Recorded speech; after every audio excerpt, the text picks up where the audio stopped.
Hey everyone, welcome back to Naina Singh motivation. आप सबको मैंने पहले भी बताया है कि कर्म क्या है। हमारा सोना, उठना, बैठना, जगना सब कुछ कर्म के अंतर्गत आता है। यहाँ तक कि हम सांस भी लेते हैं, वो भी एक कर्म है। ठीक है। अब प्रकृति हर एक कर्म का हिसाब रखती है और उसका हिसाब लेती भी है। हमें जो भी चीज हम प्रकृति से लेते हैं वो सूद समेत चुकाना पड़ता है।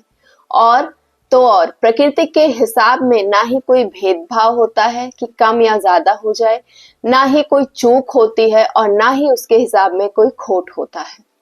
आइए एक छोटी सी कहानी के माध्यम से हम ये जानते हैं कि हमें अपने हर एक कर्म की कीमत कैसे चुकानी पड़ती है।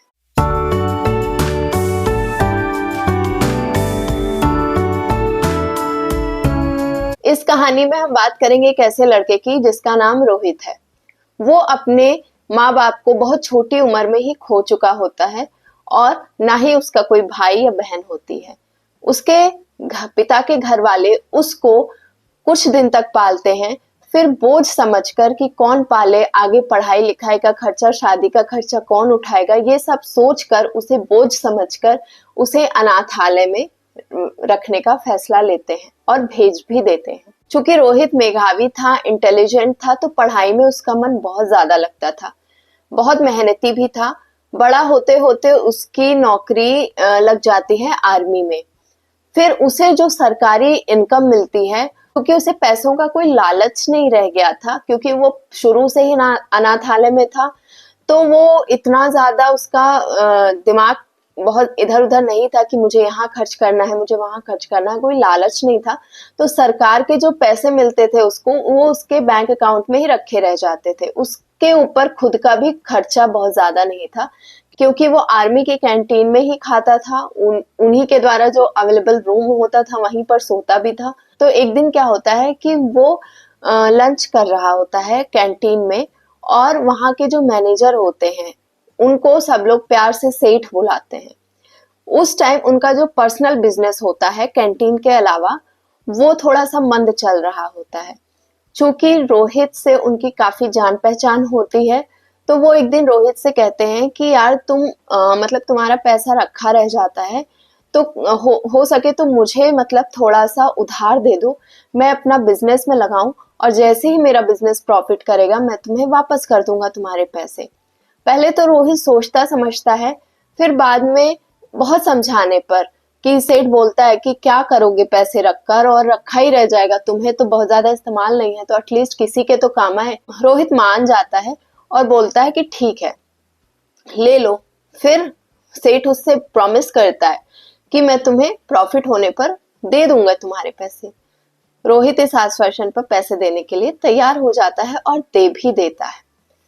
धीरे धीरे कुछ महीनों में ही रोहित के उधार लिए पैसों से सेठ का बिजनेस ग्रो कर जाता है और प्रॉफिट अच्छी खासी होती है। प्रॉफिट होने लगता है तो सेठ की जो नीयत है उसमें खोट आ जाता है। वो सोचता है कि यार अब कैसे, क्यों पैसे दूं, मेरे भी तो खर्चे हैं, है ना। तो वो पैसा देने में आनाकानी करने लगता है और कुछ दिन तक रोहित से आमने सामने मिलने में भी हिचकिचाता है कि कहीं मैं सामने पड़ गया और रोहित ने पैसों की बात कर दी तो मैं क्या जवाब दूंगा। एक दो बार रोहित जाकर उसके कैबिन में बोल कर भी आता है, लेकिन कोई सा भी बहाना बनाकर जो सेठ है वो टाल देता है। एक दिन पता चलता है रोहित को कि इमरजेंसी कॉल के तहत उसको बॉर्डर पर बुलाया गया है, क्योंकि कहीं कोई लड़ाई छिड़ गई है। रोहित को जाना पड़ जाता है।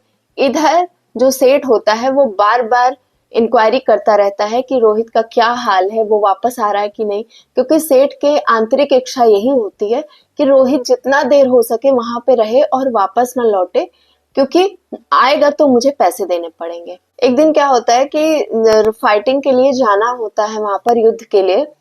तो ऐसी जगह पर वो युद्ध हो रहा होता है कि वहां पर या तो पैदल जाओ या तो घोड़े का इस्तेमाल करो। तो कुछ लोग पैदल जाकर लड़ाई करते हैं और कुछ घोड़े के द्वारा जाते हैं। वहां पर रोहित भी एक घोड़ा लेता है, उसको घुड़सवारी आती है अच्छे से, तो वो घुड़सवारी कर रहा होता है। पर अचानक से वो घोड़ा गोली और बारूदों की आवाज सुनकर मतलब पागल हो जाता है, वो पागलों वाली हरकतें करने लगता है, बिचकने लगता है।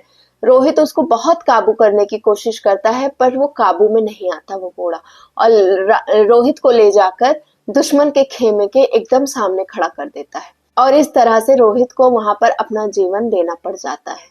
यहाँ सेठ पता करता है, कुछ दिनों से रोहित की कोई खबर नहीं मिल रही होती है, तो वो वहां कैंपस में जाकर पता करता है। उसे पता चलता है कि रोहित वीरगति को प्राप्त हो चुका है।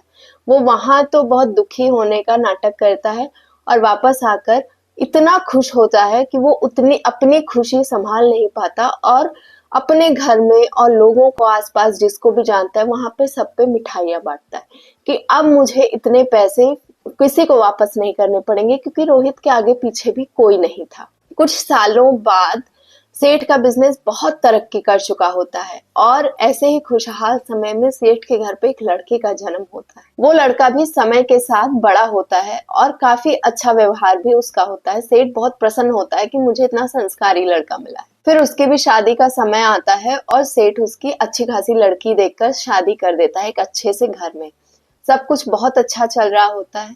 एक दिन लड़का कुछ सामान लेने मार्केट जाता है, और मार्केट में रोड क्रॉस करते समय गाड़ियों की आवाज सुनकर उसे चक्कर आ जाता है और वो वहीं गिर पड़ता है। उसे देख समझकर हॉस्पिटल में एडमिट किया जाता है, तो पता चलता है कि उसे ब्रेन ट्यूमर है। इलाज चलता है, सेठ अपनी हर कोशिश करता है, हर एक एनर्जी पूरी लगा देता है, पैसे लगा देता है कि उसका इलाज कैसे भी हो और वो ठीक होके घर आ जाए। बहुत साल 6 महीने सेठ के लड़के को उस बीमारी से झेलना पड़ता है, और इतने टाइम में सेठ अपना बिजनेस छोड़कर एक किनारे रखकर अपने लड़के में पूरी एनर्जी लगा चुका होता है, और जितना ज्यादा खर्चा करना होता है वो कर चुका होता है। फिर एक दिन पता चलता है कि उसका लड़का इस दुनिया में नहीं रहा। वो बहुत फाइटिंग करता रहा, वो बहुत लड़ा अपनी जिंदगी और मौत के बीच में, पर मौत जीत गई। अब सेठ का क्या हाल था? सेठ का हाल ये था कि उसके कस्टमर, जो बंधे हुए कस्टमर थे, जो ट्रस्टेड कस्टमर थे, वो भी छूट चुके थे उसके बिजनेस से, क्योंकि उसने काफी टाइम तक कोई लेना देना नहीं रखा, कोई बातचीत नहीं रखी, और अपने बिजनेस से एकदम कट चुका था। साथ में जो भी उसका संचित किया हुआ धन था, और जो भी उसने बिजनेस में थोड़ा बहुत लोन वगैरह लेकर जो भी लगाया था, वो सब कुछ खत्म हो चुका था, और सेठ वापस से उसी पोजीशन पे आ चुका था जहां वो रोहित से उधार लेने के पहले था। अब सेठ बहुत दुखी था, क्योंकि बेटे की शादी अभी 2 महीने पहले ही हुई थी, तो उसे लग रहा था कि कोई संतान भी नहीं हुई और उसकी वाइफ का भी पूरा जीवन ऐसे रह गया। तो घर में बहुत विलाप और क्रंदन चल रहा था, सब लोग बहुत रो रहे थे। उसी दिन बाय चांस एक साधु उधर से गुजरे, उन्होंने क्रंदन सुना, रोना गाना सबका, वहां गए और लोगों को संतावना दी, समझाया, थोड़ा बहुत ज्ञान दिया कि अभी धीरज धरो, धैर्य धरो। सेठ जो है वो अपना आपा खो देते हैं अपने दुख में, और वो पूछते हैं कि हे महाराज जी, मेरी क्या गलती थी, मुझे अपने जवान लड़के को खोने का दुख क्यों सहना पड़ा? तो साधु बोलते हैं कि ये तुम्हारा लड़का जो है, ये रोहित है, जो तुम्हारा लड़का बनकर पैदा हुआ है और तुमसे अपना हिसाब लेने आया था, क्योंकि तुमने एक टाइम पे इसके मरने की खुशियां मनाई थी, मिठाइयां बांटी थी कि तुम्हें अब पैसा नहीं देना पड़ेगा। तो इस जन्म में ये तुम्हारा लड़का बनकर तुम्हें उसी स्थिति पर लाकर खड़ा कर गया। इसने अपने पैसों का हिसाब ले लिया, अपने ऊपर खर्च करवा के बीमारी के बहाने, और तुम्हें उसी जगह पर लाकर खड़ा कर दिया जहां पर कि तुम पहले थे इससे उधार लेने। तो साधु महाराज से फिर वो पूछते हैं कि चलो, मुझे तो समझ आ गया कि मैंने गलती की थी, पर इस लड़की की क्या गलती? ये कौन से कर्म का हिसाब भोग रही है? इससे तो अभी 2 ही महीने हुए हैं रोहित को मिले हुए और शादी किए हुए।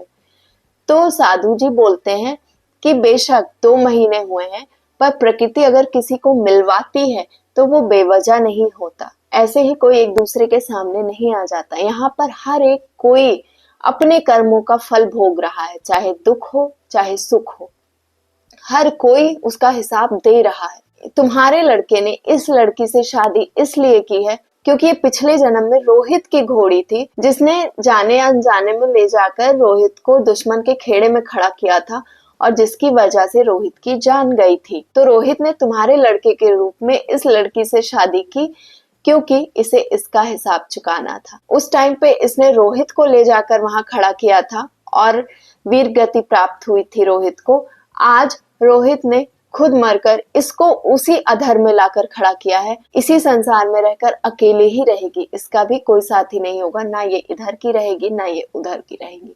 तो इसे भी अपना हिसाब चुकाना पड़ा है और तुम्हें भी उसी स्टेज पर रोहित ने लाकर खड़ा किया है तुम्हारे लड़के के रूप में जहां पर तुम पहले थे।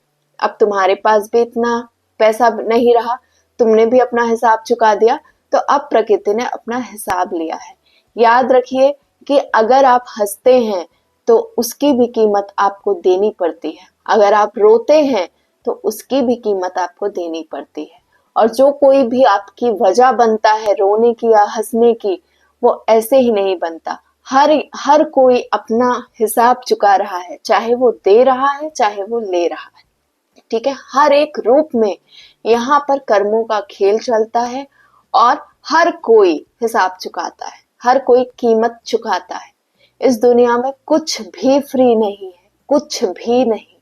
आपको हर एक चीज की कीमत चुकानी पड़ती है। इसलिए हमेशा याद रखिए और इस चीज का ध्यान रखिए कि आप अपने कर्मों को हर एक पल वॉच किया करिए। आप कौन सा कर्म कर रहे हैं, पूरी बुद्धिमत्ता के साथ उसको करिए। ऐसे ही नहीं कि बस आप करके आ गए, आपने ध्यान नहीं दिया, क्योंकि वो कर्म कहीं ना कहीं बीज बनकर अंकुरित होता है और आपको एक ना एक दिन वृक्ष बनकर उसका फल खाना ही पड़ता है, चखना ही पड़ता है। ये प्रकृति का नियम है, आप उससे बच नहीं सकते। आई होप आप सबको वीडियो पसंद आई होगी। एक लाइक जरूर कर दीजिएगा, कमेंट में अपनी राय देना मत भूलिएगा और चैनल को सपोर्ट करते रहिएगा। ऐसे ही चैनल पर नए हैं तो सब्सक्राइब भी कर लीजिएगा। मिलती हूँ आपसे नए वीडियो में।